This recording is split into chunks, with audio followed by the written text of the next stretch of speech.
Are you a lifelong fan of General Hospital? Are you a new fan who wants to know more about the history of the show? Do you enjoy talking about the show with others? Do you find yourself yelling at the TV? Is your self-care an hour a day in Port Charles? If so, we invite you to join hosts Amanda Kimmel and Shannon Coach at the place where all the hidden conversations take place and secrets are revealed. Meet us at Pier 54, a General Hospital fan podcast. Hi. Hi. Welcome to the Port Charles 411. Today is our crossover podcast with Roger.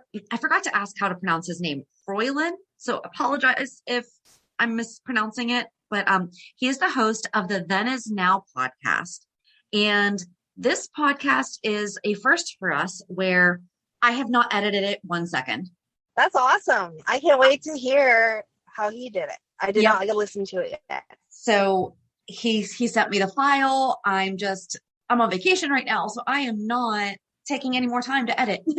There you go. I'm just going to leave it together as it is. He does have some commercials in his podcast of other podcast friends that he has. I did check them. None of them are against things that we've ever said we won't talk about, but we've also never listened to any of these podcasts. So we're by proxy endorsing them. However, we have not listened to them, but they sound good. One is it talks about like the monster, like movies and stuff like that. They're kind of like all pop culture-y. So they're good.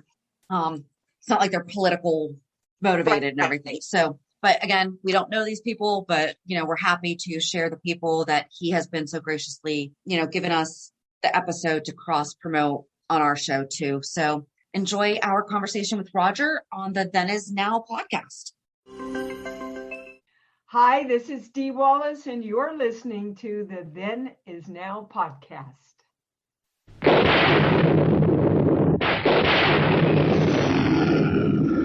What kind of a sick school is this? Uh-oh, don't go! The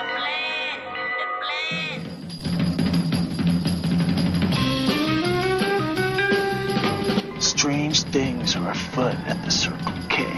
You're going to need a bigger boat. Surely you can't be serious. I am serious, and don't call me Shirley. You got spunk. I hate spunk. Danger, Will Robinson. Danger. Oh, righty then. How you doing? Back off, man. I'm a scientist. Don't make me angry. You wouldn't like me when I'm angry. Say hello to my little friend. I love the smell of napalm in the morning. What are you people?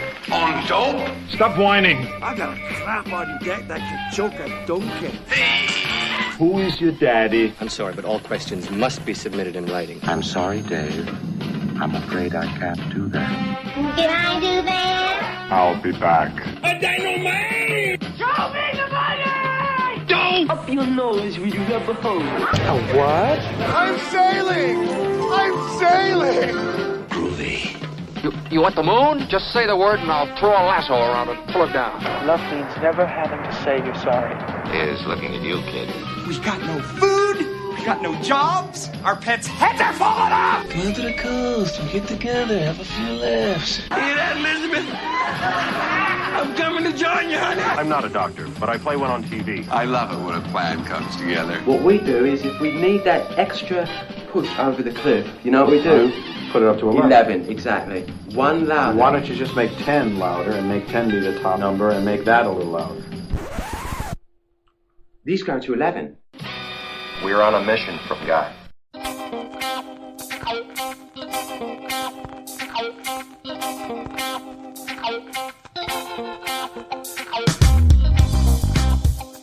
Hello and welcome to another fun and informative episode of Then Is Now podcast. I am your host, Rigor. Soap operas have a rich history with their roots going back to radio dramas in the 1930s, both in the US and the UK. Soap operas get their name from the fact that when they originally started, they were aired in the daytime and targeted a female audience. Therefore, because most of the female audience were housewives at the time, the sponsors for these shows were manufacturers of soaps and detergents. The official description of what a soap opera is thus: a serialized narrative that continues from one episode to the next. Each individual episode generally switches between several concurrent narrative threads, which sometimes interconnect and affect one another, or may run entirely independent of each other. Episodes may feature some of the show's current storylines, but not always all of them. Especially in daytime serials and those that are broadcast each weekday, there is some rotation of both storyline and actors, so any given storyline or actor will appear in some, but usually not all of the week's worth of episodes. Soap operas rarely bring all the current storylines to a conclusion at the same time, and when one storyline ends, there are several other story threads at differing stages of development. Created by Frank and Doris Hursley, General Hospital premiered on April 1st, 1963. It is set in the fictional town of Port Charles in upstate New York, and originally just focused on the lives and loves of the staff working in the town's General Hospital. It's not only ABC's longest-running soap opera, but is also the longest-running TV show in Hollywood history, holding the record for most daytime Emmy Awards with 14 wins for Outstanding Drama Series. Back in the late 70s and early 80s, General Hospital, or GH as the fans call it, pioneered action and adventure on daytime television and is still going strong today in 2021. On today's show, I will be joined by two wonderful ladies who do a regular podcast discussing the latest episodes of General Hospital, and I can't wait to get into it with them. If you've always cringed at the mere thought of a soap opera, or you've never seen General Hospital, well, you're about to have your mind changed. And if you are a fan of GH, sit back for a fun and informative conversation. Class is in session. I have a bad feeling about this. How could I possibly be expected to handle school on a day like this? Food fight! Hey, you in my class? I am today. I think you should consider transferring to shop class. Woo! Now, very few students are severely injured in shop class. Bueller. When you were in school, Bueller. did you ever cut class? Bueller. Yeah, I guess I did. Sure, most kids cut classes. Good, sign this. He's sick. I get so lonely when I hear that third attendance bell ring and all my kids are not here. 7 years of college down the drain. Fat, drunk, and stupid is no way to go through life, son. You lack discipline. As long as I'm here, there will be no grades or gold stars or demerits. We're going to have recess all the time. Woo! Go, play, and have fun now. Folks, today's show is going to be a great discussion about my all-time favorite show. Joining me today are Amanda and Shannon, who host Pier 54, a GH podcast. Amanda and Shannon met in 2012 at their daughter's Girl Scout meetings and became fast friends because of their shared love of General Hospital. For years, they've wondered how many other fans had conversations and swapped text messages just like they do. The idea for the podcast occurred, but for over 2 years, they struggled to find a name. Then one day it hit. Pier 54. The Pier is where all the hidden conversations take place on the show and secrets are revealed. What better name for a podcast dedicated to just that? Each week they release 2 new episodes. Monday is a recap of the previous week's episodes of GH. The reason they chose Monday is, as busy moms themselves, they know how important it is to be able to catch up on the weekends. Thursday is the Port Charles 411. Each week they deep dive into a variety of subjects from character backgrounds, various storylines, interviews with other fans, industry professionals, and cast members. Ladies and gentlemen, please join me in welcoming to the show Amanda and Shannon. Hi, thank you. Thank you for having us. Oh, I'm so glad you guys are here. I'm so honored because I've been dying to cover GH on this show for so long. So this is truly an honor. Happy to help. Awesome. So since this is audio, can each of you introduce yourselves so the audience kind of knows who's who when you're talking? I'm Amanda. And I'm Shannon. Excellent.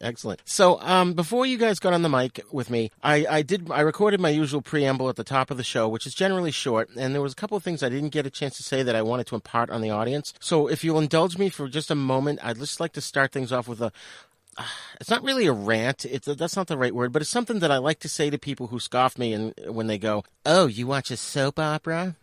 Okay. I'll go right ahead. Okay. Defend us. Awesome. So, since soaps were originally targeted towards women, and a lot of the stories were melodramatic, the common misconception is that they're always just about romance. Well, first of all, that's not true. While romance is a true key component of many daytime serials, there's more to it than that. General Hospital pioneered action and adventure on daytime television, and that's what got me hooked. To this day, there's not just romance, but gunfights, mob wars, spy, intrigue, murder mysteries, social issues, just so many wide and varied story types and themes. Now, I would like the listeners to imagine this. Soap operas are just as creative as comic books.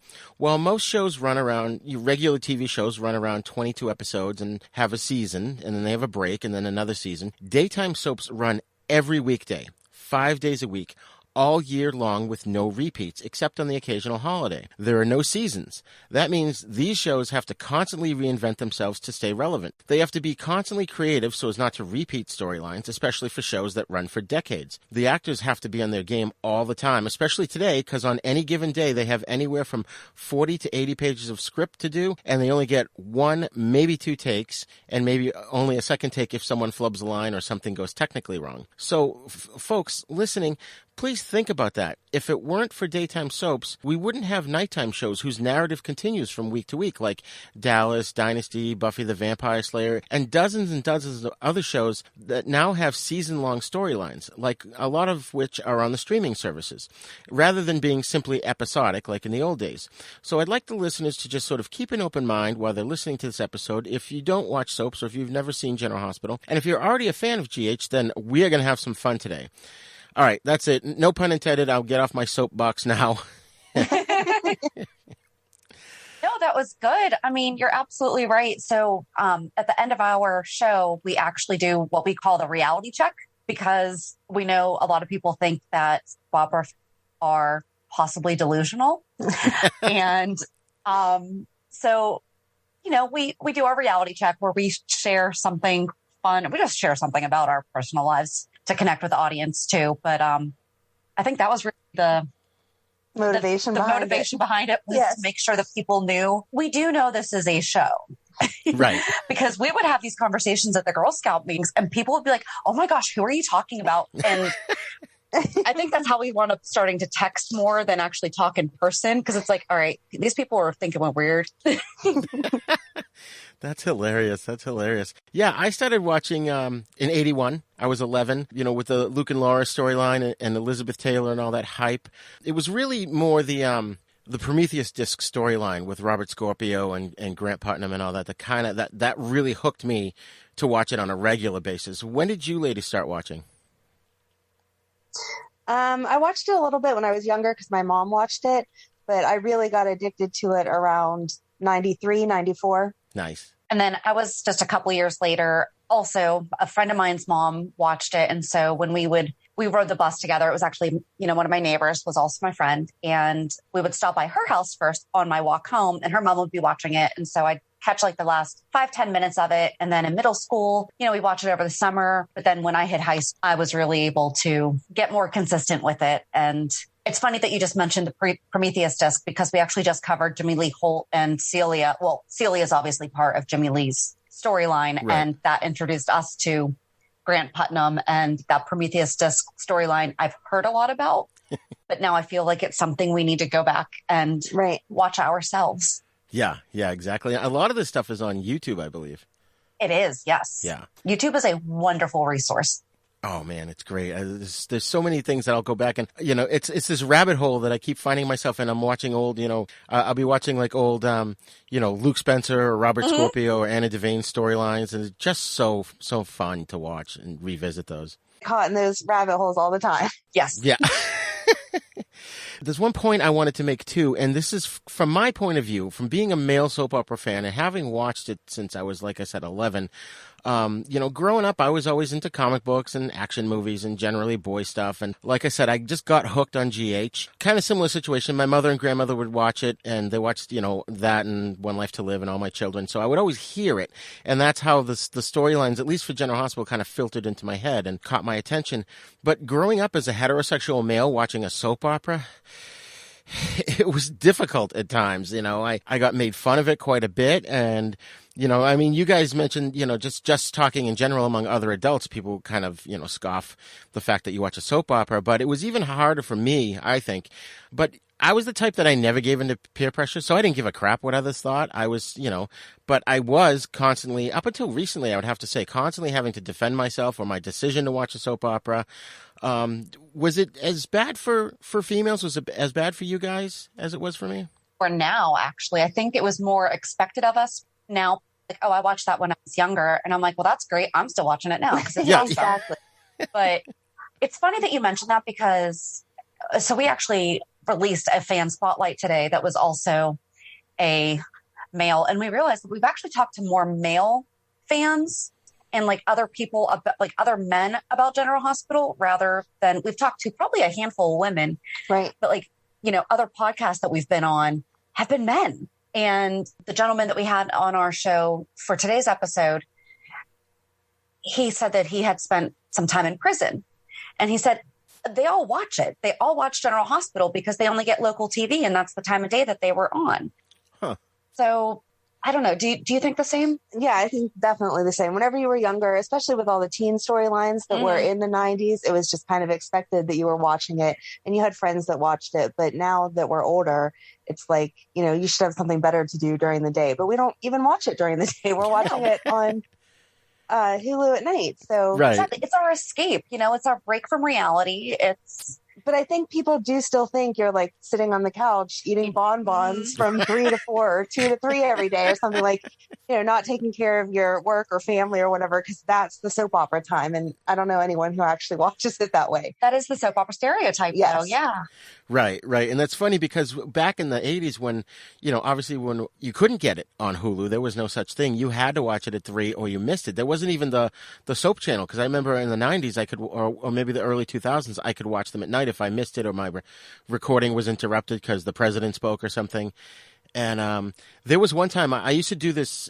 It was a paper route, but I wasn't a paper boy. I was driving at the time in the probably late 80s, early 90s. And I would deliver the stacks of paper at like 4 a.m. for the paper boys. And there was one time where maybe it was closer to the mid 80s. But anyways, I took a week off. I just needed a break. So I had a buddy of mine take over, and he watched General Hospital also. I got him into it. And I went to watch it, and I fell asleep. And, oh, well, once in a while you miss an episode. And he calls me afterwards. He's like, oh, my God, did you see General Hospital today? I'm like, no, what happened? Oh, my God, Robert and Sean were chasing each other through the whole episode, and they were shooting at each other. And then they were on this tram, and they were fighting, and Robert fell out of the tram, and we think he's dead. It's like, oh, my God. Of all the episodes for you to fall asleep before. Exactly. So from then until probably the mid-2000s, 2010, I recorded every single episode on VHS. I have like thousands of tapes in my storage unit that haven't even been labeled. We need to get you to convert that to digital. Yes. I know. I will one day. But yeah, it's so addicting. Like what particularly attracts you guys to General Hospital? I think it's just, there's a part of it that feels like home because we did start watching it, or I did start watching it with my mom whenever I was little. And so I remember doing that with her.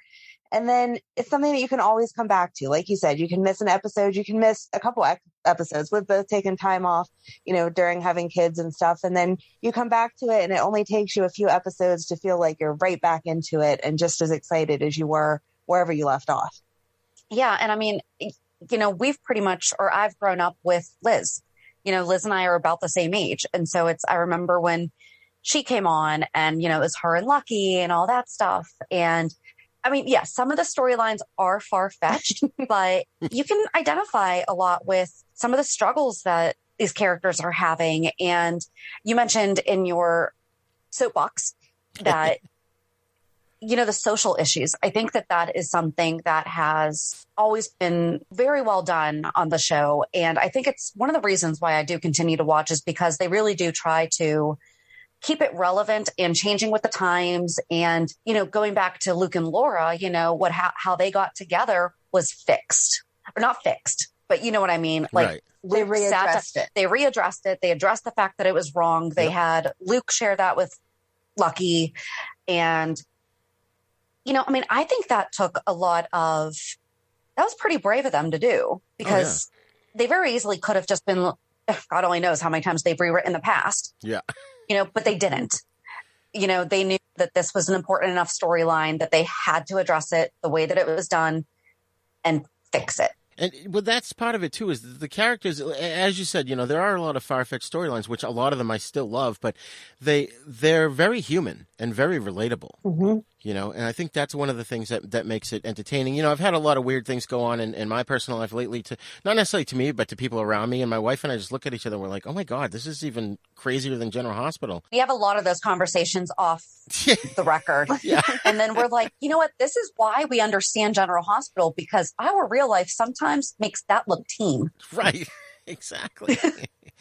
And for me, like I said, it was the action adventure. I loved that aspect of the show.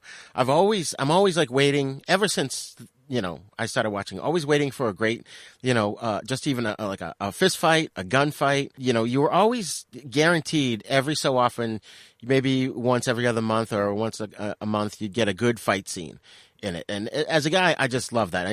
I remember one where Frisco Jones was fighting some bad guys, and it's in the Wyndham's in the department store, and there's like all these, those dummies that they put the clothes on, the mannequins, and there's one that had a hat on, and you couldn't see its face, and it turned out it was Frisco, and he lifts the hat up, and we see that it's him, and then he kicks the bad guy's butt. It was great. Yeah, I mean, I don't know. I've talked about this on our show a few times. Like, I get done with the love scenes. I'm like, oh my gosh, can we just fast forward through this? Like, it's candlelight, it's slow music. That's not how it's done in real life. And, I'm with you. I like the action adventure, whodunit. We need a good whodunit. Exactly. Yes. Exactly. Yeah, I was going to bring that up at a later point, but yeah, definitely, a good mystery because there's too many secrets now.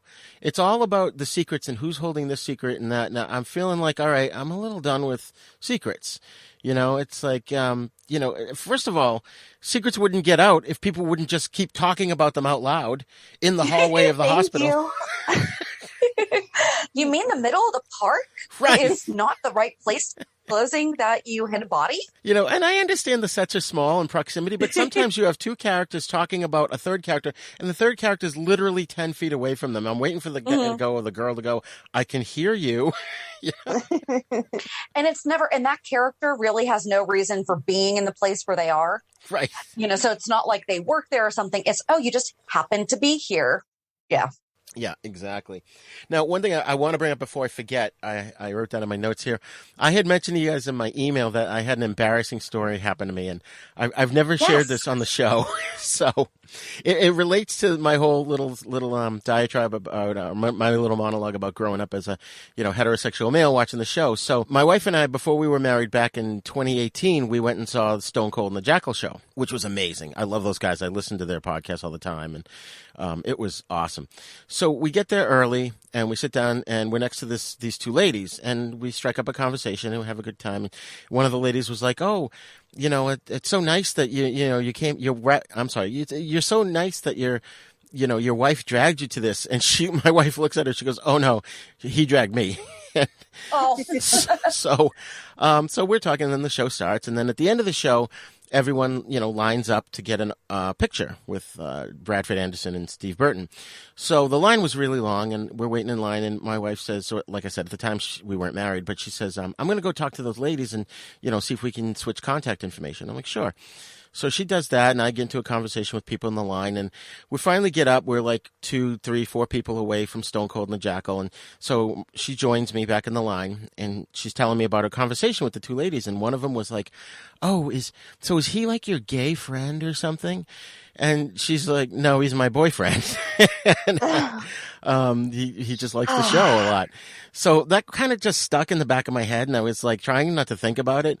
And maybe I had a couple of drinks at that point too. So it was just kind of, festering in the back of my head. So we get up there and I look at Bradford Anderson and Steve and I'm like, oh my God, you guys, I'm a huge fan. I've been watching since 81. I looked at Bradford and I go, my ex-wife used to bowl with your Aunt Bernadette. And he was like, "Oh my God, that's so cool." And I said, "Steve, I made that fan video about you on my YouTube page." And they're like, "Oh, you got to send that to us." So like, it's fine. We take the pictures. We're walking away. The next group is going up to get their pictures. And I turn around and I go, "And I'm not gay."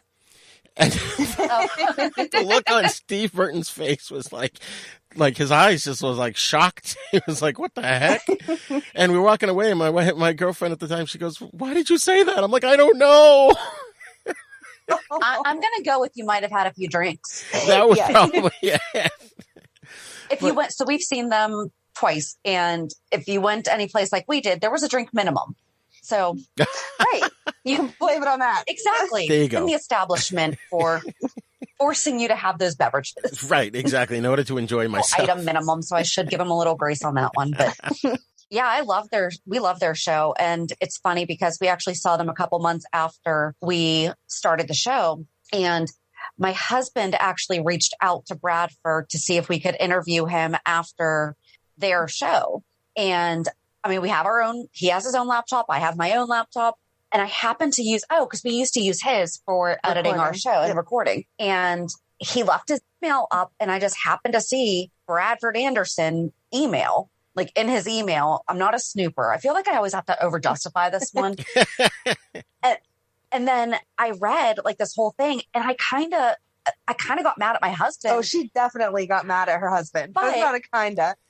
I was like, you can't do that. You know, they're going to think we're crazy. They're going to be like, these girls can't come in, or all this, because we had plans, and we got them gifts. And so we made sure that we were at the end of the line, and we gave them the gifts. And we have shirts that say, "Meet me at the pier," which is how we say we'll meet you at the pier at the end of our show. Right. And they read it, and Bradford goes, "Did one of your husbands email me?" And I told him, I was like, "Oh God, we're going to get kicked out." And he's like, no, don't be upset with him. You know, it's totally fine. But you know, you're never sure how that's going to really play out. Right. And sure enough, our first cast member interview was with Bradford. That's amazing. And he was so sweet. And then I know that you just had Sean Kanan on recently. Yep. And he had come to Pittsburgh for a book signing for Success Factor X. And I happened to go up, and in Pittsburgh, you don't do anything except for watch the Steelers when the Steelers are playing. And unfortunately, he had the book signing while the Steelers were playing. So I wound up being the only person going to the book signing. Oh, wow. But I sat there and I was able to talk to him for a half hour. And then we were able to coordinate where we got to talk to him also. And so that was almost, oh my gosh, this November, it'll be 2 years. Yes. Wow. So he was so gracious. And I do have to give my husband a lot of credit, because I get in my own head a lot. And he kind of, between him and Sean, you know, made it okay for just ask. Yeah, exactly. I've learned that too, doing this show. It's like, it doesn't hurt to ask, you know? I don't think we've gotten any no's either. We've gotten silences, but we haven't gotten any. Right. Anyone who's responded back has not said no. I've gotten Tristan Rogers. I've tried to get him on the show, and I usually go through their publicists. I try to anyways. And they were kind of hemming and hawing. So I told Sean Kanan this too. I'm at the point where I drew a picture of Robert Scorpio when I was 17, and I'm thinking of pulling that out and scanning it in and sending it to them, saying, "See how serious of a fan I am." Oh. So you know what's a fun thing too about? Oh, sorry. Go ahead. No, I just said he's a cool dude. Oh, cool. Yeah. I would love to talk to him. Did you know, this is off topic, but I heard him on an interview. Apparently he was headed for California. I think he was going to audition, or he got the role as Robert Scorpio. And his manager comes up to him and says, these people want you for this part. It's called Mad Max. And he's like, nah, I'm going to America. I've already got it booked. And of course they gave it to Mel Gibson, and he became an international movie star. Wow. Why do I think I knew that? Did he talk about that on Stephen Bradford's show? He may have mentioned it on that. I had heard him say it on another show a couple years ago, but yeah, he said it on that too. So, but anyways, I wanted to mention too, isn't it funny when you try to explain to someone a storyline on General Hospital, a person that doesn't watch the show? Yes. Like, even if they just walk into the room and sit down, like, oh, what's going on? And then you start to tell them, and you're hearing the words coming out of your mouth, and you're like, wow, this sounds crazy even to me. So my husband, anytime he sees Michael Easton on the show, he goes, "So is he a doctor, a vampire, or a cop?" I'm like, "We're still a doctor, but we're the second doctor." That's hilarious. You know, one of your recent episodes, you mentioned how they were talking about Jimmy Lee, and someone said they had read it in the Travel Guide to Port Charles. And you guys were talking about that, and I have that, and I've just before the show, I was trying to leaf through it to see if I could find it. I'm pretty sure Lucy does mention him somewhere in the book. And it also, and we couldn't. We skimmed through. It was Maxie said it on the show that she read it in Lucy's book. That's right. Yeah, because we both have it, and we're like, I didn't find it. Yeah, I could find where they mentioned the Quartermains living above Ruby's, or above Kelly's whenever Ruby worked there, but I don't know where they specifically said that Jimmy Lee Holt was who caused all that. Mm-hmm. Yeah, I couldn't find it either. But again, like, I was just skimming through it. I had read it a couple of years ago, which I love that book, by the way. If fans of General Hospital don't have it, it's the Travel Guide to Port Charles. It's written from the point of view of Lucy Coe, and I just love the fact that, like, in the footnotes, sometimes she's having arguments with the editor, or the other characters are chiming in saying, no, this is what happened, and Yeah, it's a great book. And it was funny because, I mean, so they need to come out with Edward's memoirs. We need to quit referencing it and just give us the book. Yes. And then somebody either on Twitter or Instagram was like, yeah, and we need that real travel guide. And I was like, oh, you go get it. I was like, it's on Amazon. Yeah. Greetings, this is Mr. Lobo. Are you a sinsomniac? Do you stay up late and watch what normal people call bad movies till dawn? Black and white low-budget pot boilers, box office bombs, West German talking car movies, rock bands versus monster movies, broken down school films, midget zombie and midget spy flicks, guys in gorilla suit movies, even old TV commercials, inappropriate cartoons, drive-in snack bar ads, and worse? Well, we like to say they're not bad movies, just misunderstood. Stay up late with Miss Mittens, your host, Mr. Lobo, and a revolving door of special guests, fellow horror movie hosts, robot monsters, and lovely Real 7 girls for a late-night TV slumber party that we call Cinema Insomnia. You can watch us on channel OSI 74 for Roku. We even have some episodes on Amazon and Alpha Video DVD. You may never get a good night's sleep again.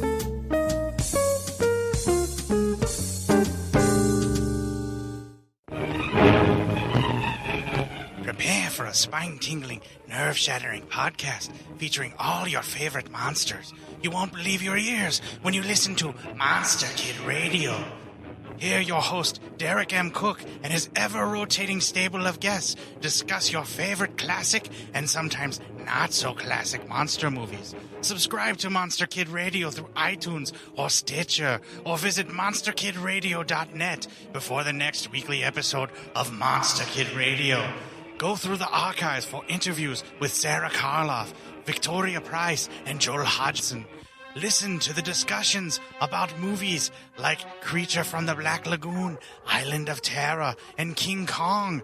And don't forget convention coverage from Monster Bash and the H.P. Lovecraft Film Festival, Classic Monsters, Modern Talk, and the Head of Rondo Hatton.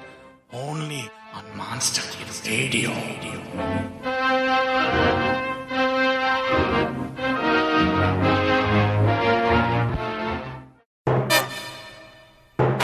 So, we mentioned earlier that they talk about current issues, and you guys said you started watching in the 90s. So you were there for the Kimberly McCullough and the Robin and Stone storyline, right? I was, Shannon wasn't. I was right after because he passed away right before summer break. Yeah. Because that was really profound. Of course, at the time, I didn't really know much about AIDS or anything, and I learned a lot watching that show. And they were very delicate with how they dealt with it, and they I thought they did a great job of not being too technical. Alan, I thought, really came through as a really strong character in support of Robin. I just watched it for the first time because this past November was the 25th anniversary of Stone passing away. Oh yeah, and that's right, he passed away in November because. Not whatever, but I think you missed them falling in love, interested in whenever he was passing away. But then, so we had read Robin's diary, as we sometimes will read the books that are about the show and stuff. Yeah. The first time that I actually sat down, and this is where YouTube's amazing, I sat down and watched them fall in love, their relationship, and him passing away. And I've seen Stone pass away a million times. It's one of those scenes, Yeah. Luke and Laura getting married, even if you've never seen the whole episode, them exchanging their vows. That's kind of how Stone saying, I can see you, Robin, and then passing away. That's just, I was a hot mess. And when we were recording, I was bawling my eyes out. And then we had the privilege of speaking with Michael Sutton. Oh, wow. And he was just so gracious, and it was a great conversation. That's amazing. He was amazing. He totally understood from a viewer's point the connection that we had to him. It wasn't like he was over it and let's move past it and talk about the other things that he's done. He really did connect with that character and just honor him the way that the fans felt was necessary, because that storyline was amazing. Yeah. Oh, it wasn't. That's awesome that he's able to embrace it like that. I think it's hard for some actors to Eventually they do come around, though. Like even Anthony Geary, you know, for years he had to separate himself from Luke Spencer, and I finally heard him on an interview one time because I never understood it as a kid. I'm like, why is he going, I'm not Luke Spencer, I'm not Luke Spencer, and he said it one time. He goes, we were on the cover of Time magazine. It got to a point where I totally believed that I was Luke Spencer. He's like, I had to separate myself from the character to save my own sanity, you know? Mm. So, but it's awesome that Michael Sutton's able to do that. I mean, the times he's only come back, a couple times as a ghost, and he still looks the same. Yeah, like 2 or 3 times. Yeah. He came once to Sunny and once to Robin, right? So, yeah. Oh, man. I remember, too, they had a lot of, they've had a lot of milestones. I can't remember. There was one in the 90s, which was like maybe the 8,000th episode or something. And then in 2002, they did the 10,000th episode, which I can't remember. One of those was like a nighttime episode they did. And it may have been the aftermath of Lily's explosion. I remember something about Laura coming back and there was a car explosion in it. And it was weird because rather than just keep it as shot on video, they altered the frame rate so it looked like it was on film, but it had a weird sort of stuttering effect to it. It was kind of odd looking. Okay. But that was fun. They've done a lot of cool things, like when Carly found the speakeasy under Kelly's, and so they had a whole 1920s episode. Or just like the one that they did this past year with the voting, women's right to vote. And that was actually Eden McCoy's 18th birthday that was okay, this is where I'm messing up. That was actually Jocelyn's 18th birthday, but it was actually okay. So they've aged her 11 years, but it was the day that that was pretty cool. Yeah, they've had a lot of cool specials like that and celebrating their episodes. I think aren't they supposed to be celebrating Stuart Damon pretty soon? Yes. Yeah, we're just not sure when. Yeah. I always loved him. I loved him as Alan Quartermain. I mean, to me, as a kid, too, I saw him on a show called The Champions, where there were these people in an airplane that crashes in, like, the Himalayas, and they get rescued by these monks, and the monks grant them superpowers. And he was great in that. It wasn't a great show, but, it was fun. But he was good, and that's all that matters. Exactly. For years, I have been telling Amanda, because I love Rodgers and Hammerstein's Cinderella. I love Leslie Ann Warren, and, he was Prince Charming. Yeah. And when he sang, 10 minutes ago, I saw you at the nurse's ball, I'm like, it was the best. And sure enough, when he passed away, what did you see all over the place? That. Yes. Yeah. Yep. Absolutely. And I was just like, I still have to give you that DVD so you can watch it. You do. Okay. Never seen it. They've had a few spin-offs, too. Port Charles and, what was it, General Hospital Night Watch? Night Shift, yeah. Night Shift, that's right. And I loved Port Charles. I did watch Night Shift, but I didn't quite get into it. I think it was just time. I just didn't have enough time to watch it. But one thing I loved about Port Charles was that it ran concurrently with the main show. It was almost just like an extra half an hour of the show, but it was on at like 12:30.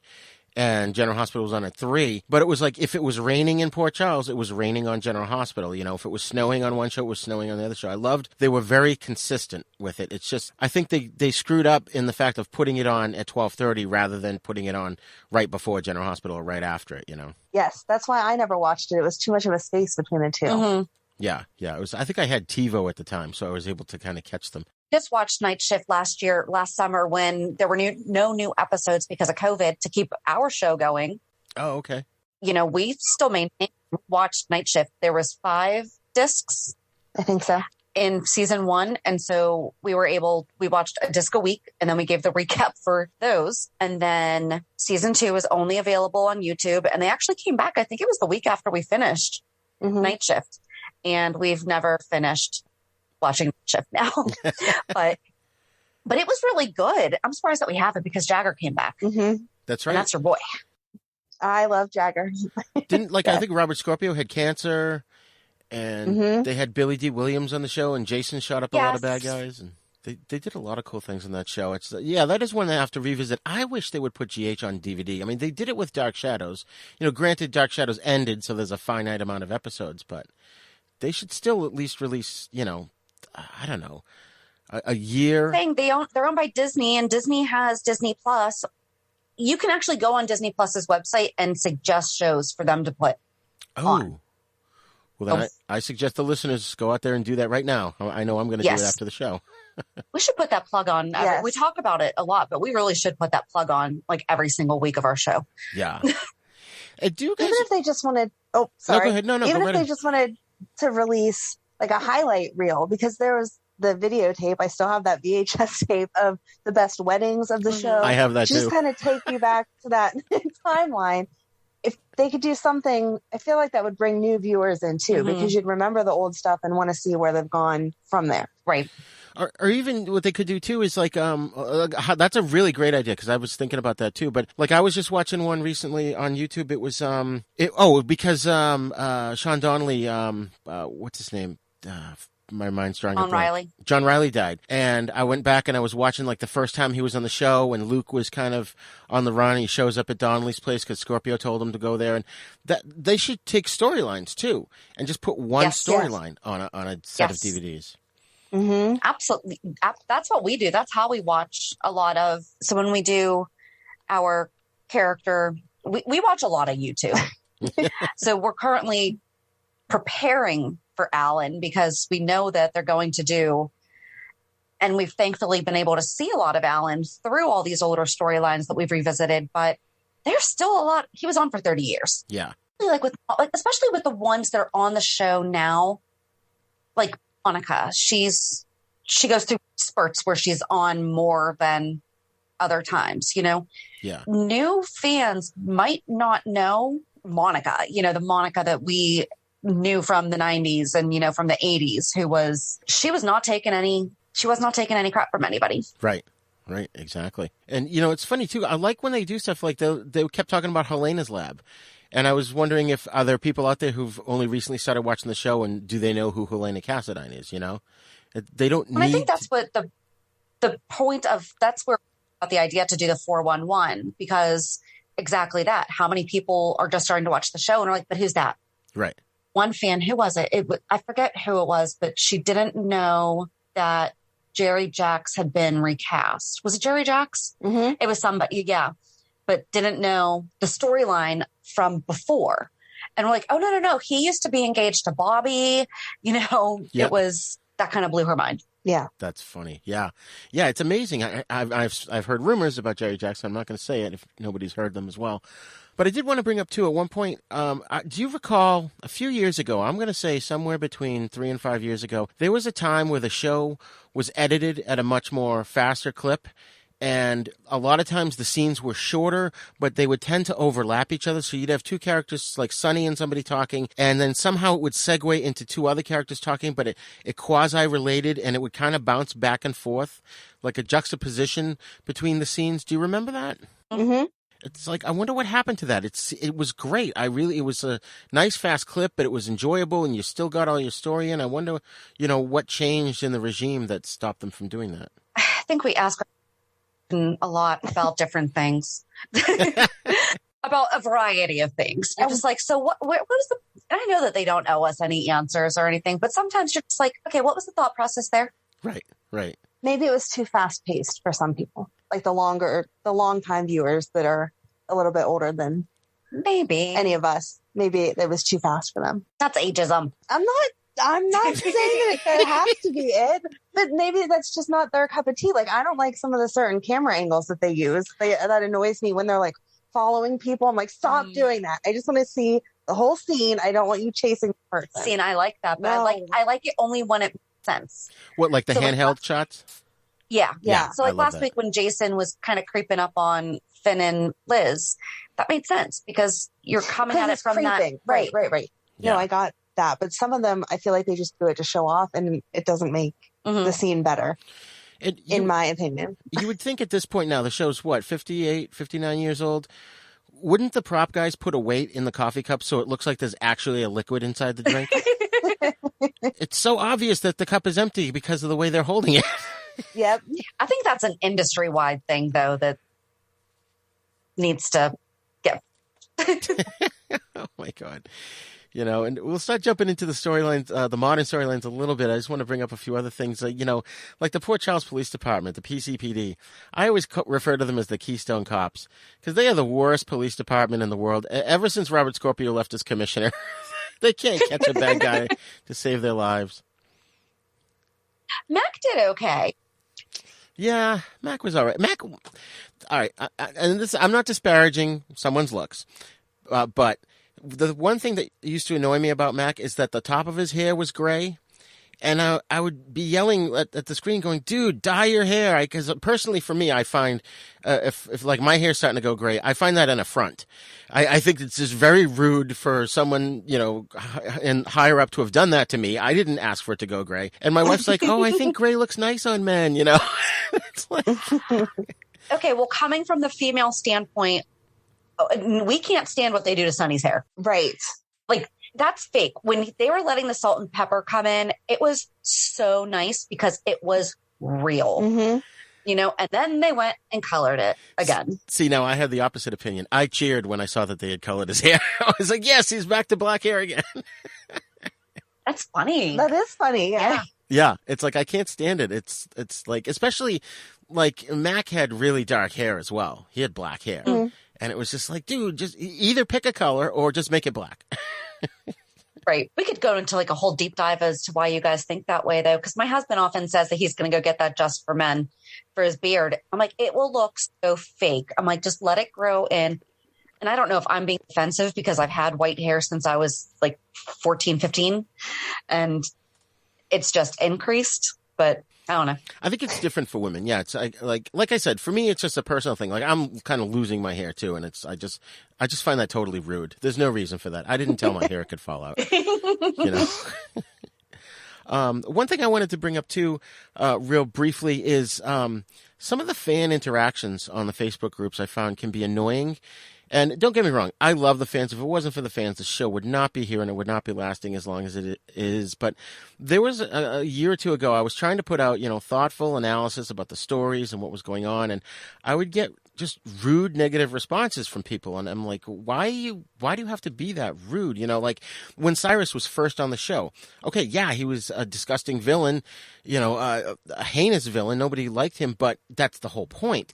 And I got on one of the pages and I was pointing out what a great actor Jeff Coper was. I didn't really know who he was at the time. I didn't realize he had been on China Beach and, Sons of Anarchy and all those shows. And, he was killing it. He was doing a great job. And some lady she posts, what are you, his agent?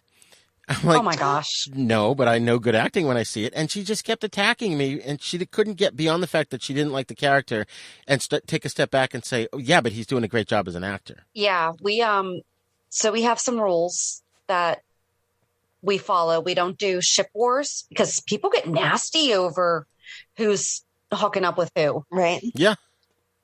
We don't swear. We don't do spoilers. So I guess we don't do the 3 S's, but we feel the same way. We don't agree on so much, but we've been friends for almost 10 years. We are doing this show. We have these discussions every week and we have our discussions live. We don't talk about the stuff that's happened. So after we're finished with you, we're not going to talk about the show this week until Sunday afternoon when we record, because we want our conversations to be authentic. But there's a time and a place, and especially when people start attacking the actor, and we have to stop doing it because we do it with the writers too. And we say, why are they writing it that way? And it sounds like we're attacking the writers, and we honest to goodness don't mean to be saying that. We're just wondering, why is this being done? Right. But there's a lot of fans that just seem to forget that the actors are not the characters. And when they're hating a character that they're supposed to hate, that means they're doing exactly what they're supposed to be doing. Or when you're crying because you're supposed to be crying, the actor's doing what they're supposed to be doing. So, I had that about Cyrus. I said every episode, I think, I hate him. I mean, I don't hate him. He's the person to hate because he did such a good job. He's so disgusting. Right. Exactly. In real life, I would be like, oh man, I know that's not actually you, but you're a jerk. That's why we try to interview him, because you have to talk to him. He played it that well. I force you. Oh yeah, and he's so good. And it's funny, it's like the fans get up in arms about like recasts or even like actors like Michael Easton and Roger Howarth coming back as a different character. Which, okay, with a recast, sometimes it takes you a while. Like, it took me a while to really like Emmy Rylan, because I was so used to, of course, playing Lulu, that, it takes you a while sometimes. Like, especially with the current one with Spencer Cassadine, Granted, I was personally disappointed just because I like Nicholas Bechtel as an actor, but I don't have an issue with the new actor, with the recast. My only issue is I don't think they're writing him like Spencer Cassadine. Right. Which could actually be a good thing too, though, because they're aging him and they're going to allow this kid to have his own. They're not going to try to make him Nicholas Bechtel. You know, they're going to allow him to be whatever it is. He's so vague right now, though. I feel like we haven't. I feel like as long as they're aging him up and giving him real life stories in the way that he can identify as that character, because like we talked about, whenever he sent the teddy bear to Avery, that's not something that Spencer would have done. That's out of character. I mean, he could be a jerk, but he wasn't mean like that. Right. He wasn't vicious. To a smaller child, maybe someone his own age. When he was 6 and he was picking on Cam, yeah. But you would think that by the time he's 18 or so, he's not going to try He's not going to torture upset a child. Well, when I figured out it was Spencer before they revealed it, I was thinking this might be some kind of mental disorder. He may not be the Spencer we knew. You know, even though, you know, he was always over the top and doing crazy things, he was never, I don't want to say psychotic, but he was never that far off the rails. And all the stuff that he's done, like you said, the teddy bear, with somehow he gets Ryan's voice on it, which we'll just let that one go. But, you know, I think there's something deeper. There's a deeper problem with him, and that's going to come to the surface. Oh, that would be good. That would be really good. And that explains, well, and back to how they cover real life things. You know, Laura has had mental health issues in the past. Yeah. And so that would bring that in. Yeah.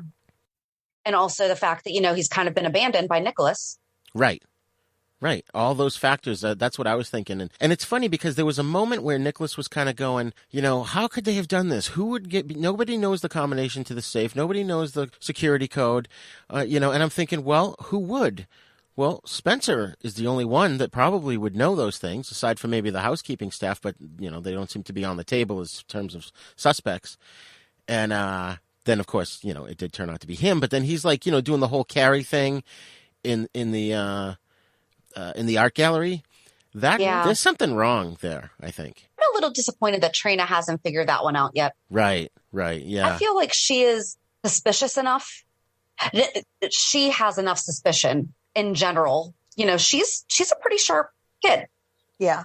But I'm surprised. Be like, wait, you hate Ava. You're suddenly here. All this stuff just happened. And you have the same eyes as, because she was looking him dead in the eyes when that happened. Yes. She would have recognized his eyes. That's what I mean, that's just how I feel about that. Yeah, absolutely. So now that we're touching on the current storylines, let's get into it a little bit. Now, I want to say, we could talk about up to yesterday's episode, because what is today? Today is the 29th.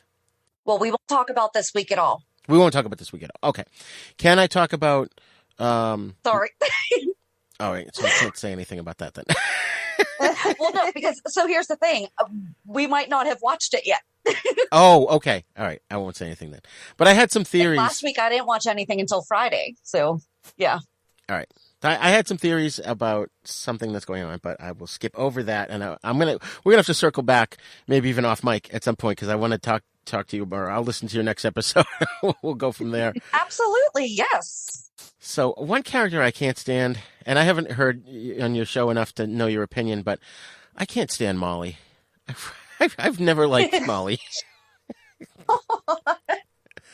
I just find her so annoying, and I don't know. Every time she comes on, I want to fast forward, but I know there's going to be an important plot point that I'm going to miss. I don't know that we've ever actually really discussed Molly. She was so cute when she was little. Yes. Mm-hmm. I mean, Haley is a great actress. I think that I don't know if I really care. Yeah, exactly. You know, it doesn't seem like, and same with TJ. You know, they used to have much more in-depth storylines, and they have a great storyline going on right now, but they're still not on enough to be in it. Yeah. You know, and I think that's the thing, is if we don't see them doing anything else other than just that, we're just like, okay, that's all that you're doing. And it seems to me that the creators or the writers or the producers, they know their audience. They know that there are various factions of people out there who watch the show, of different demographics, different ways of thinking, different lifestyles. And so Molly has all these kind of offbeat ways of thinking and doing things. Like she doesn't want to get married. Oh, but she'll do the service there, the partnership thing there. And okay, I had a lot of comments about that. Yeah, I think that there are people out there that probably do have that thought. So they're trying to sort of have a mass appeal. So there's one character that these people can identify with, and one character that I identify with, one character you identify with, on certain levels. I think, anyways, that's my theory, is that they're trying to appeal to a really broad level of people. But I think by doing that they've kept her boring, because she never goes far enough into something to make you care. Right. Like when she slept with Brando, that was, it was hard to watch, because you're like, you've been in love with TJ since you were 12, right. Or 14. Right. But that was the first time she'd been anywhere. Yeah. It wasn't the first time she had been interesting. It was the first time that she had really been interesting. In a while. Yes. Because her and TJ were getting boring. Yeah, exactly. And so that was spicing it up. And then they didn't go anywhere with it. It just went right back to, oh, here's TJ. Other than TJ awkwardly shaking his hand or pushing him a couple weeks ago. Right. Cool. Like, what was that? I know. I love Brando. He's really grown on me as a character. I like the dynamic. I love him and Sasha together. And as much as his mother is super annoying, I think she's highly entertaining. Yes. She's another one I'd love to hate. She gets on my nerves so bad. Yeah. Oh, man. Job right then. Yes, exactly. And what about the pool set? I think that's amazing. We think it's great, but you also live on the East Coast. It's not going to be open past Labor Day. So why do we have it at the end of July? Okay, that's my question. Do they have a roof or not? Because they're talking about getting sunburns. So there's no roof, or is it a roof that opens up? They just keep calling it a rooftop pool. It would make more sense if they had a retractable roof to it, because then they could use it year round. But I haven't heard them say that. Okay, I missed them saying rooftop pool. Okay, so yeah, from the way I'm looking at it, it's going to shut down in a couple of weeks because it's going to be snowing. So exactly. Yeah, it is weird, but I like it. I think it's refreshing. I like when they do new sets. I think that it's, bringing a new dynamic. It's funny, though, how no one's ever talked about swimming before. Now suddenly everyone needs to go swimming. Mm-hmm. And is it a public pool? It's the pool? only place in town. Everybody in town is there. Right, exactly. We said that on our last episode. Do you not have to pay to get into this pool? You just show up at the Metroport and go ahead. I know. I'm watching it with my wife the other day, and we're like, well, he's not a guest. He's not a guest. She's not a guest. All right. Jocelyn, you can, her mother owns the place. But... Exactly. Right. And her friends. I mean, absolutely, 100%. But it does not. And it makes sense that she would allow Brando and then have to tolerate Gladys being there. And then, of course, she's going to be indebted to Sasha the rest of her life. I mean, she's already pretty much told her that, Right. But rest really don't make much sense. Yeah, like Dante and Rocco being there with Chase, they had no reason. Right. When does Dante relax? I mean, come on. Right, exactly. Right. Oh, man. Then you've got the Willow and Michael and Chase triangle going on, which it's, in my opinion, it's almost kind of a retread of what Chase and Sasha had done in terms of keeping a secret so the other people will succeed in whatever they're doing. I think that was about the custody of Wiley. But now it's like... poor Willow just keeps digging herself deeper and deeper into this thing, and it not that I don't like the storyline, because I do, but it just makes me uncomfortable. The more that Chase is trying to walk and to be a husband to Willow, and the more you can just see the look on her face, like, oh my God, he lived. Oh my God, he's gonna walk. She's just like, what do I do? It's right. They just need to let her be single for a little while. Yeah. What's funny is the actress that plays Willow, to me, she looks just like, and you probably never watched the animated show Speed Racer. I don't know if you're familiar with it or not, but she looks just like the character of Trixie in that. If they ever did another Speed Racer, I think she should be up for the part. Because I know what you're talking about. Yeah, she totally looks like I called it up a picture of it on my phone to show my wife when she was first on the show, which she's come a long way as an actress. When she was first on, you could tell she was new and she hadn't acted a lot, and now I totally buy everything she does, I like her. I think she's a great actress. I don't know. Yeah. Yeah. Oh, I think she's definitely become a great actress. But my favorite of the recent storylines, and I was hoping this would happen, and it did. And then I have a question at the end of this, but when they had the meeting of the 5 families, and Cyrus was there and Carly was there, and they were trying to oust each other. And Carly did exactly what I predicted she was going to do. She walked in, she owned that room, she reassured the 5 families that nothing was going to change, and boom, Cyrus was gone. And that was amazing. I thought I was clamoring for that for like a couple of months before that. I'm like, Carly needs to just step up to the plate. She can do it. She's got the chops. She could easily take over the organization. And then the whole thing came down about, well, who's it going to be in charge, Jason or Carly? You know, they're going to think we're weak because one of us has to kill the other. No, you don't. She takes Sonny's, she steps into Sonny's shoes, and Jason continues to be on as the enforcer. Am I wrong? Nope. I 100% agree. That's exactly how it should have gone. You know, why? Them getting married is stupid. It's really stupid. It's just a ploy to keep Jason and Britt away from each other, story-wise. Right. And they were so good. I know. I really like the turn that Britt's character has made, too. Like that she came back that way. You know, she came back and you knew something was up. And that explains her just being so all about hooking up with Julian. Right. Because she was probably like, all right, I'm just going to do this now while I can, you know? Right. Yep. She was only back for, that short couple weeks that she was back. That's pretty much all she did. Yeah. Yeah. But then coming back now, you know, she came back with a different demeanor. And what I don't understand is... why doesn't Jason say to certain people, like Monica, like Britt, just say, look, if Carly and I don't get married, we're going to look weak and they're going to kill us all in the town. They're going to blow up the town. We just have to do this as a front. You know, he can trust at least a couple of people with that. And they keep dancing around it. Him and Carly both say, well, it's good for our family. And we know that that's code for the family, you know, the Corinthos family, the organization. But... you would think that either they would confide a couple of people with the truth that need to know the truth, or people are going to catch on. Oh, when you say family, you mean the coffee business, right? Yeah, he definitely should have told Britt. Yes. And I don't know what Carly was doing going up to her and making it seem like it was completely different, but that was absurd too. And Britt saw right through that. Yeah. Which is great. I love when there's such good actors, you can just see the look on their face. And even in that scene, I looked at my wife, I'm like, she's seeing right through this. She is not buying this one at all. Right.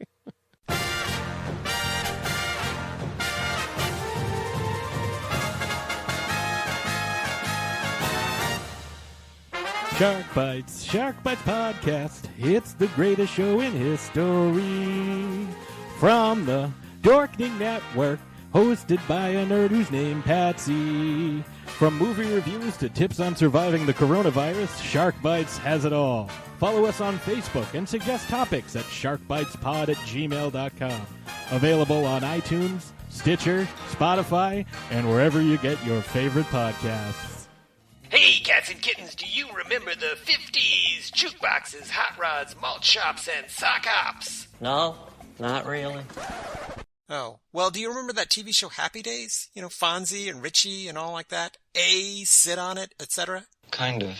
Then join us for These Days Are Ours, a Happy Days podcast where we watch every episode and give you the lowdown on what it all means. Find us at thesedaysareours.libsyn.com and follow us on Twitter at Fonzie Podcast. Be there or be square. You're sure you don't remember sock hops? Sorry, no. Okay, then. So, can you guys make some predictions for storylines, or is that an area we shouldn't go into? Oh, God, no, we can do that. Cool. We do that every Monday. All right, go ahead. Yeah, which one do you want to start I don't with? know. Go ahead. The Maxie baby thing. Oh. I want Brooklyn to confide in Valentine, and I want him to get mad, but I want him to understand, because I think that I want him and Anna together, but I also think that he and Brooklyn have such amazing chemistry that I want to see them interact more. Yeah. And get mad at each other. And then, I don't know, maybe, no, because I want him with Anna, but I don't know. She needs to confide in him because she cares. Yeah. Right. Doesn't want to hurt him. So that's where I am. I agree. I agree 100%. Although I do like Valentine and Anna together too. I would love to see them. Although I do like Anna and Finn together too. So I know. Kind of torn. But I think Chase and Brooklyn would make a good couple. I think it's going to take a while for them to get there. I think they would be a good couple. I think that that's who he's going to lean on whenever he finally finds out that Willow isn't in this marriage for the right reason. I don't know, though, because he's going to find out that she knew. And then he's just going to be like, I can't trust anybody. No, because they're not going to tell him that at first. They're going to wait until they fall in love, and then he's going to find out more lies. that she knew about it, and then that's going to cause them to break up, and we're going to have to go through all that drama. What is it with couples on the show? They get married, and they can't stay married for more than a couple of weeks. Like, with the exception of Mac and Felicia, not one couple on the show has been married for longer than a month. You know?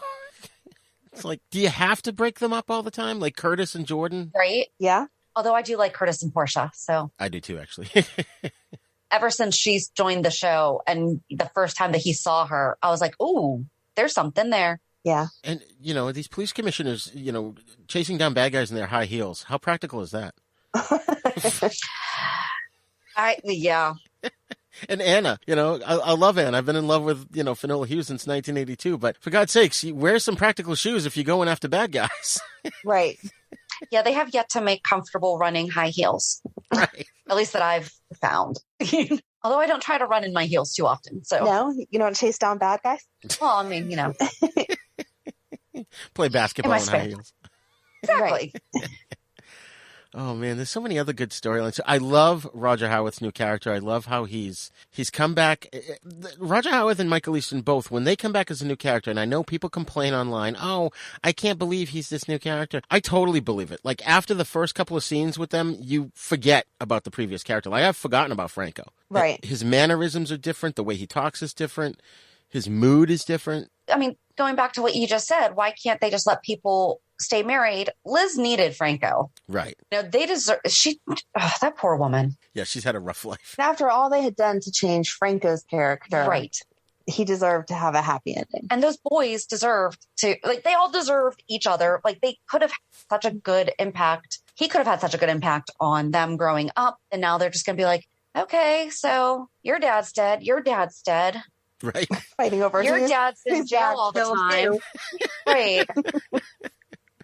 I know, he was a stable influence. Your dad's in Ireland and never wants to see you. Right. You know? Yeah, that's something I thought of. I've said, you know, decades ago on the show, is that some of these poor kids have to suffer because of a deadbeat father because the actor decided to go on to another, you know, gig. So, like, you know, and as much as I don't want Lucky recast just because I've always loved Lucky as Lucky, I feel like they had already set us up because he did have such a strong family connection to Luke and Laura that he would not abandon his kid like that. Right. Right. Exactly. He was for twice. But I mean, but now as an adult. Want Jonathan. No, it's, right. We will not accept anyone other than Jonathan Jackson. Yeah, Greg Vaughn was mediocre at best, and the other kid, which is too bad because it would have been nice for Jonathan Jackson. There's a scene where he was sitting down and he was looking at the plans of the device that the Cassadines used to freeze Port Charles, and he was marveling. And it was I can't think of his name now, but it was the kid, the blonde kid. He's on another soap opera now. I apologize. I should know this at the top of my head. But anyways, he's marveling at the fact that they created this device without the benefit of a microchip, and were still able to freeze the city. And I just wished it was Jonathan Jackson playing that character, you know, enjoying that moment. Know what you're talking about? Because we just watched it with... Why did we just watch that? Because of them bringing back Stefan. Or bringing back... Oh, no, we did the unfreezing of... Yes. Stavros. Yes, that was it. Yeah. Who was there? It was... Nicholas was there. Was Nicholas there? When they brought Lucky Stavros was there because they had... Dylan! Are you talking about Dylan? No. Darn it. Okay. No, I can't think of the actor's name. No, it was Lucky. He was sitting at like Kelly's or something looking at the blueprints of the machine. And he had just come off of being brainwashed by Helena. I can't remember what actor it was that was there then. I can see it. Yeah. I see all of them in my mind right now. Fuzzy faces. And so here's what's going to happen. People are going to message us saying, I was yelling at you. Right. This is the answer. Right. I think he's on like Days of Our Lives or something now. He just got an award, I think, an Emmy. But anyways, yeah, so sometimes you wish, you know, the original actors were in certain scenes, like even poor Taggart. They had to recast him because he had health issues, and there was like an important scene when it was the reunion between him and Trina. Yep. Yes. And he totally missed out on that. He missed the two. He missed that and then being released from jail. Yeah. Mm-hmm. Yeah. Poor Rial. Yeah. Yeah, Rial Andrews. We interviewed him too. He is awesome to talk to. Oh, nice. Oh, that's cool. Yeah, he seems like a great guy. So just out of curiosity, I know we're kind of pressed for time here. What other daytime soaps have you guys watched at all, or do you still watch? Are there any? I had watched, the three, again, whenever I was younger with my mom, All My Children Want to Live, and then GH, just because they seem to roll into each other in a way. And since they took those off, I'm just stuck with General Hospital. I can't get into the other ones. It feels like I'm betraying the General Hospital family. And I've never watched any other ones until when we did a 5-week series on Anna Devane, we did creep over to AMC, and I was like, oh my gosh, I love this show. And now, we need to figure out how to get David Hayward onto General Hospital. Yeah, exactly. Had multiple reasons why they could have had him. And most recently, he could have been helping Lenny with his heart. But now it's cancer, so now it can't be him. Yeah, no kidding. Oh, man. Yeah, that would have been interesting. I recently reached out to Gregory Harrison to be on the show, and they just basically got back to me and said, yeah, he's not interested.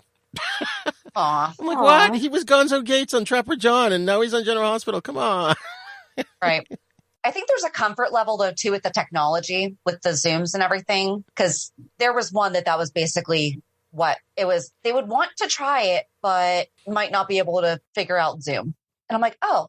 One thing I figured out, and maybe you haven't seen this, when you create the Zoom invite, they list phone numbers that the person can call into. So they don't have to get on Zoom. They can literally call on the phone. Because I've been doing phone interviews too, and then I finally realized that the phone signal service was not good, but the Zoom seems to work great here. So now I'm starting to tell people, just call the number and I'll highlight it for them and say, call that number. There's another platform I used once or twice that was call-in. I forget what it was. Uber Conference? Was that Uber Conference? I think that was. It might have been. Interesting. Quite a few things. But just quickly jumping back to this here, I did dabble in Days of Our Lives back in the 90s because I had a couple friends that watched it, and there was one where the character Marlena was possessed by the devil. So I thought that was interesting. Watched that for a little while till the storyline ended. And then I did go back to that in the mid-2000s when I had heard that the current storyline was there was a serial killer killing off all the main characters. And I was like, ooh, that sounds interesting. So I did watch that, and then it turned out they all weren't dead. Their deaths were faked, and they ended up on this island that was a replica of the city they live in.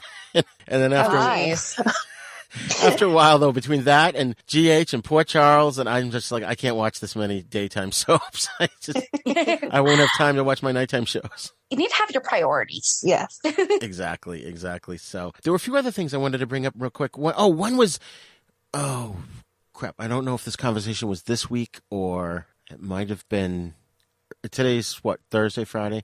All right, we'll have to circle back on that one. I'll put a pin in that. There's a conversation that Anna Devane has with another character that reminded me of a conversation that Sean Donnelly had with Alan Quartermain one time. So I'll come back to that at another point. But, so anything else you guys want to say about GH and the direction? Oh, well, all right, here's one. The storyline. What about the whole Sunny Nina thing? She's another one digging herself deeper and deeper into a hole that she's not going to be able to get out of. He's going to end up pregnant by Sunny, and then he's going to remember who he is. It's going to be another baby that Carly has to deal with that's not hers. That's awesome. I want to know how she's going to justify how badly lied and done things to get to Wiley, and yet she is knowingly keeping Sunny from Wiley. Yeah, at this point I agree with you. If it were months ago, I was saying, well, she could argue that she didn't want to shock him and tell him who he was. She wanted to ease him into it and then, slowly bring him back. But now she's starting to have feelings for him, so she's like not going to do that. Right. But it doesn't even just betray that. It betrays her friendship with Ava, because how are you keeping Ava's daughter Avery away from her dad? Yeah. Yep. That, and then her trust with Michael is going to be completely broken. I just wish that they had him make his own life, because I do like the character of Mike. I mean, obviously I miss Sunny, but I think it's a nice change to see Maurice Bernard, this type of character, because he's been playing Sunny for almost 30 years now, so to see that break, but I don't like that they've brought people from Port Charles into his world, and that we're seeing this. I would have rather almost had, it kind of like how we were talking about the person overhearing in the hospital, it's not. But then they conveniently don't do that because he's in the same hospital as Anna and Valentine. But that would have been great. That would have been great. I mean, if Nina had never gone Like if Nina was nowhere in the mix. Right. I mean, I was excited for those scenes, Yeah. but it would have been so much more suspenseful and exciting to see that dynamic rather than, well, we know that Nina knows who he is and she's just doing whatever she can to keep him who she wants him to be. Right. Yeah, it's interesting. And you know, I wonder if there's any legal issues with her doing that to him. I mean, I guess she's not really committing a crime, is she? By not telling him who he is and sort of having him as a kept man? My gosh, that is an amazing question. But I bet not, because he said no, he doesn't want to know. Now he says that. Right. I still don't like that he's even said that, though, because we don't have another hour. How the heck far away do they live that nobody's heard of Sonny? Nobody's seen his face in the paper? Right. I mean,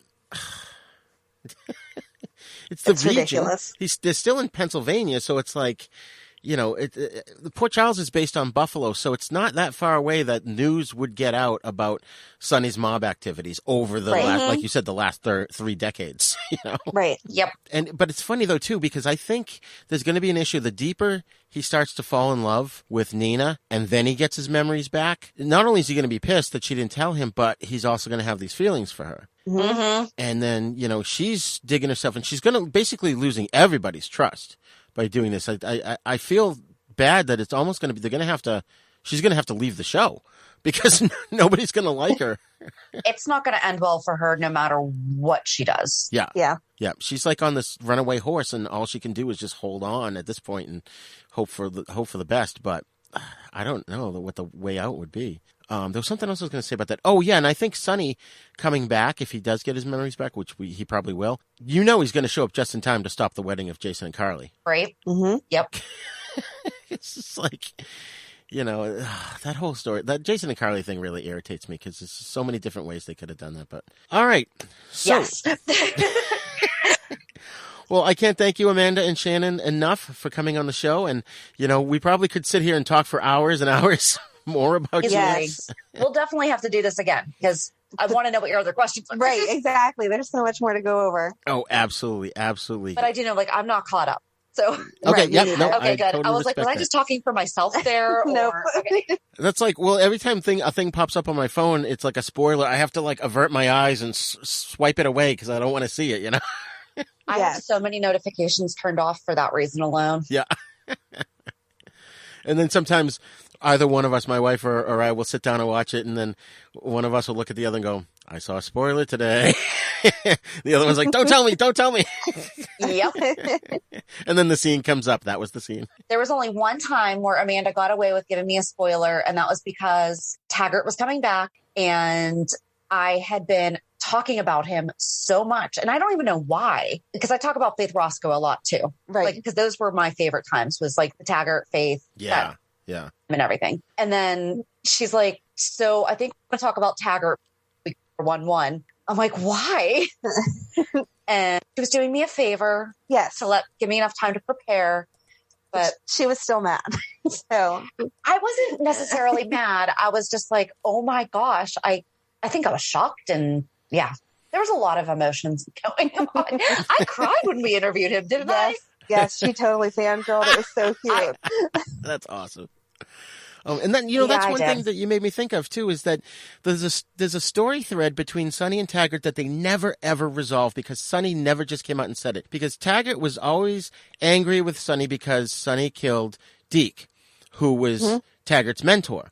But the reason Sonny ended up killing him was because Deke was his stepfather and used to beat the crap out of him and shove him in the closet, which caused him to become claustrophobic. And if he had just said that at some point to Taggart, they could have gotten past a lot of the animosity that they had. Yes. Yeah.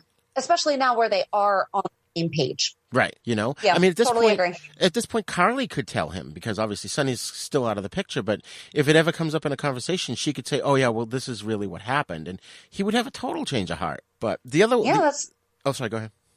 No, I was going to say, I'm like, that's true. Yeah. Yeah. Now, the other storyline they did resolve, which I kind of forgot about, and I was glad they did, was the Jocelyn Diary thing with Dev.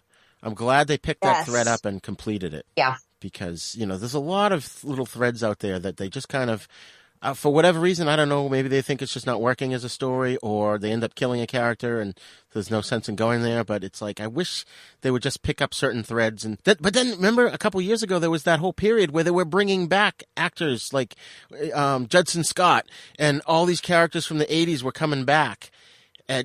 For just like 1 or 2 episodes, and it was great. I think we try to keep track of, so at the end of the year, we do a like annual recap, and we do cover, or we say, and here's the storylines that went nowhere. Yeah. Right. Exactly.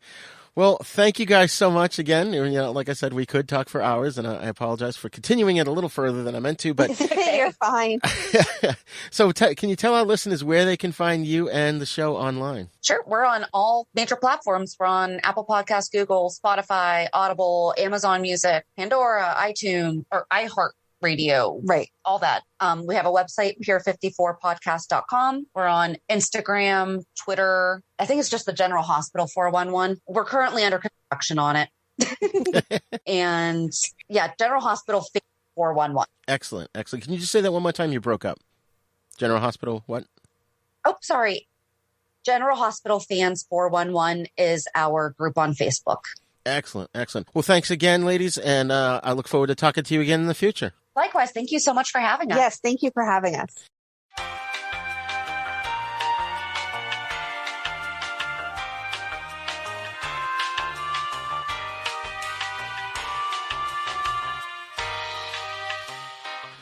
Well, we hope you enjoyed this episode discussing soap operas, and in particular, General Hospital. If you haven't had a chance to check it out, I highly recommend that you watch the show, and maybe you'll get hooked on it like the rest of the millions of fans out there. And please check out Amanda and Shannon's podcast, Pier 54, a General Hospital podcast. Remember, you can send your feedback to thenisnow42@gmail.com. You can also join in the conversation at our Facebook Then Is Now podcast group. Then Is Now podcast is a proud member of the Dorkening Podcast Network, so please be sure to check out the other great shows there at thedorkening.com. You can also visit our website at havenpodcasts.com, where you'll find our sister show, The East Meets the West, in which we discuss Shaw Brothers films and spaghetti western movies. And Then Is Now is on YouTube, so please visit youtube.com/user/UncleDeath1 to get the latest videos as well as other fun videos. Please subscribe to our YouTube page and also share the video versions of our podcast with your friends and get them to subscribe as well. Don't forget to go wherever you download your podcast from and leave us a great review so more listeners can find us. You can find us on all the podcasting apps, especially the big three, iTunes, Spotify, and Stitcher. Class dismissed.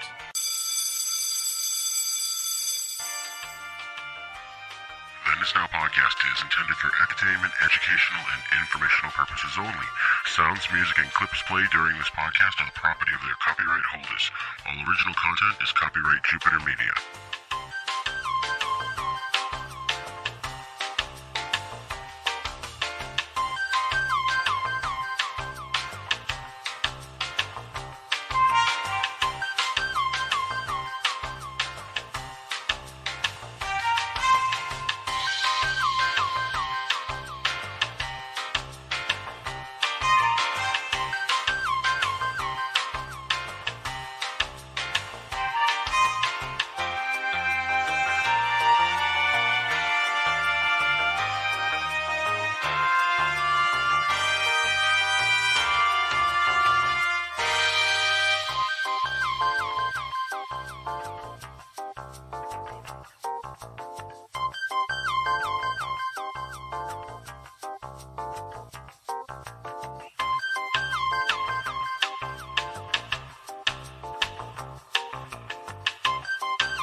For more shows like the one you just heard, check out the Dorkening Podcast Network at thedorkening.com. I just really enjoyed talking to him. I thought that he had I really want to know the questions that he wanted to ask us when we hadn't watched the episodes yet for the week of. Right. I'm assuming it was all about Peter and like, well, do we think he's dead or who moved his body or whatever? Probably. So we'll something definitely along have to those talk lines. to him again. Yeah. Yeah. That was fun. If we have to have a reason to talk to him again, I mean, I'll take it. So exactly. But yeah, so I love when we do these crossovers because, we talk about it all the time. We love talking to other fans, but then to also talk with other podcasters who are doing their own thing, but also have a shared love of General Hospital. It's a lot of fun. Yes. So make sure to, follow Roger's podcast, the Then Is Now podcast. I think you can find it on all major platforms, same as ours. And, join us here on Monday as we recap this week's shows. Have a good weekend. And we'll meet with the Pier. Bye.